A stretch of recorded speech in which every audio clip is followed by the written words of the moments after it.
Hello students, welcome to my channel. In this video I am going to discuss about SQL, Structure Query Language.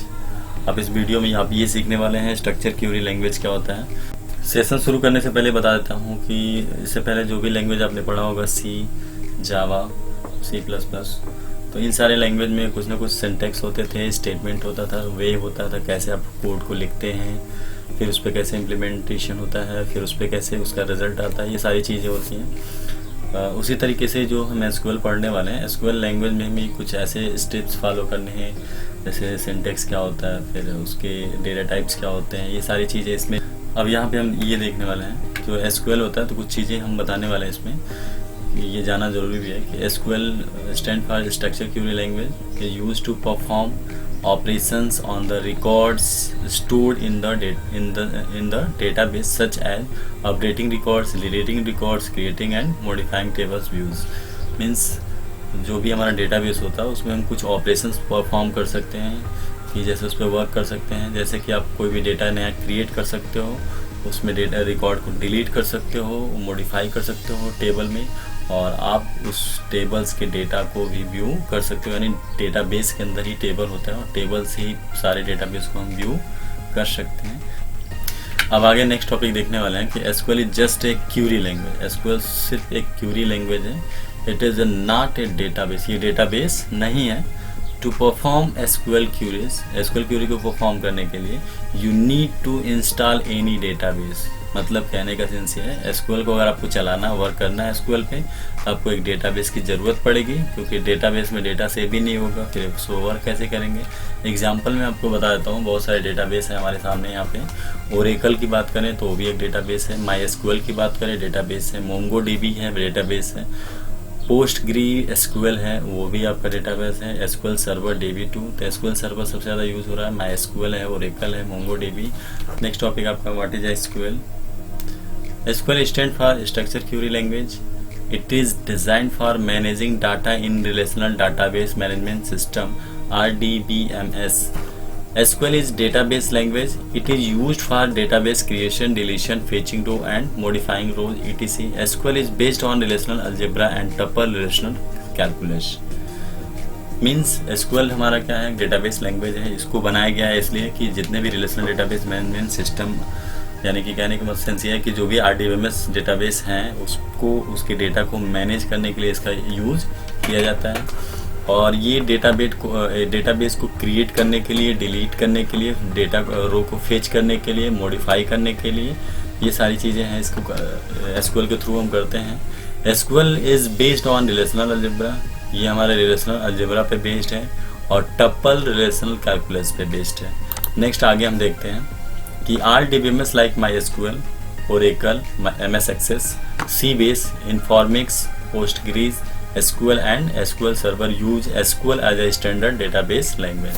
यानी कि जो भी हमने अभी नाम लिया डेटाबेस का, ये सारे डेटा इनके लिए स्टैंडर्ड लैंग्वेज है। मतलब इसी लैंग्वेज से हम कोडिंग उसकी कर सकते हैं, डेटाबेस को, डेटा को मैनेज करने के लिए इसकी कोडिंग हम कर सकते हैं।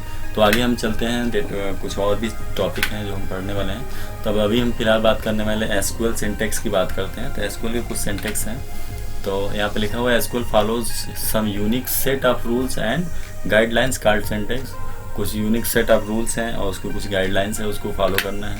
पहला क्या है कि SQL is a not case sensitive language. Means कि जो हमारा SQL है वो केस सेंसिटिव लैंग्वेज नहीं है। मीन्स ये हो गया कि जो हम लैंग्वेज में लिखते हैं तो उसमें अगर आपको, मैंने ये कोडिंग के थ्रू मैंने ये बोला कि आपको कैपिटल ही लिखना है तो कैपिटल ही लिखना होता है। तो ऐसे जगह पे जो भी केसेस होते हैं, जैसे C लैंग्वेज की बात करें उसमें जो कैपिटल इस्तेमाल का होता है, इशू होता है, तो आपको हमेशा कैपिटल इस्तेमाल का ध्यान रखना होता है। जो चीज़ें कैपिटल होनी चाहिए वो कैपिटल होती है, वो इस्तेमाल होती है, तो वो केस सेंसिटिव है। और यहाँ पे ऐसा कुछ नहीं है, आप कैपिटल लिखेंगे तो भी कोई दिक्कत नहीं है, आप इस्तेमाल लिखें तो भी कोई फर्क नहीं पड़ने वाला। तो ये केस सेंसिटिव नहीं है। Generally SQL keywords are written in upper case. इसको हम अक्सर अपर केस में ही लिखते हैं, कैपिटल लेटर में ही लिखते हैं। SQL statements are dependent on text line. यानी SQL के जो जितने भी स्टेटमेंट्स होंगे वो सारे टेक्स्ट लाइन में ही होते हैं, मतलब हमेशा लिखना ही होता है। ड्रैग एंड ड्रिवन पे भी वर्क होते हैं, तो आपको खुद बनाना पड़ता है, लेकिन यहाँ पे हम कोडिंग के थ्रू सबसे बेटर होता है। We can place a single SQL statement on one और more on multiple text lines, यानी कि कहने का सेंस ये है कि जो हम इसका प्रोग्राम लिखेंगे, कोडिंग लिखेंगे, हम चाहें तो एक लाइन में भी कर सकते हैं या मल्टीपल लाइन में भी कर सकते हैं। नेक्स्ट लाइन में ये लिखा हुआ है, you can perform most of the action in the database with SQL statement, यानी अब बहुत जो आप सोच सकते हो उस हिसाब से आप एक्शंस परफॉर्म कर सकते हो डेटाबेस के साथ, एसक्यूएल स्टेटमेंट के साथ। SQL depends on relational algebra, SQL relational algebra पे क्या कहते हैं डिपेंड करता है, टपल रिलेशनल कैलकुलस पर डिपेंड करता है। आगे हम डिस्कस करने वाले हैं एसक्यूएल स्टेटमेंट्स। एसक्यूएल स्टेटमेंट की बात करें, SQL statements are started with any of the SQL command. SQL का स्टेटमेंट स्टार्ट करने से पहले उससे कुछ कमांड्स है, कीवर्ड्स है, जैसे आपका सेलेक्ट है, इंसर्ट है, अपडेट है, डिलीट है, अल्टर, ड्रॉप, इसके अलावा भी एक्सेट्रा भी है। And the statement ends with the semicolon, और इसके स्टेटमेंट सेमीकोलन से एंड होते हैं। कहने का सेंस ये है कि जब भी हमको एसक्यूएल की कोडिंग करनी होगी तो आपको इसमें से कोई भी कमांड सबसे पहले आपको राइट करना होगा, यानी कुछ कीवर्ड्स हैं, प्री डिफाइंड कीवर्ड हैं एसक्यूएल के, तो आपको इसमें लिखना होगा कि आपको क्या करना है। उसके बाद हम जब भी स्टेटमेंट पूरा कंप्लीट कर लेते हैं, फिर लास्ट में आप सेमीकोलन लगाते हो। जैसे स्टेटमेंट को कंप्लीट करने के लिए सेमीकोलन का यूज़ करते हैं, तो उसी हिसाब से ये भी है कि जैसे आपका स्टेटमेंट कंप्लीट होगा सेमीकोलन यूज़ करेंगे। तो नीचे एग्जांपल में आप देख सकते हैं, यहाँ पे मैंने लिखा है सेलेक्ट, फिर यहाँ पे कॉलम का नाम दे दूंगा, फ्रॉम टेबल नेम, मीन्स ये सेलेक्ट किया जाएगा किसी कॉलम को और उस टेबल से जिस टेबल में वो कॉलम स्टोर है। तो फिलहाल ये एक तरीका है, आगे पढ़ेंगे तो और अच्छे समझ में आएगा। फिलहाल ये समझने के लिए है, यानी हमने इसमें कमांड यूज़ किया, बस इतना ही देखना था। नेक्स्ट आप पढ़ने वाले हैं एसक्यूएल कमांड्स। तो सबसे पहले लिखा है क्रिएट डेटाबेस, एक कमांड है क्रिएट डेटाबेस।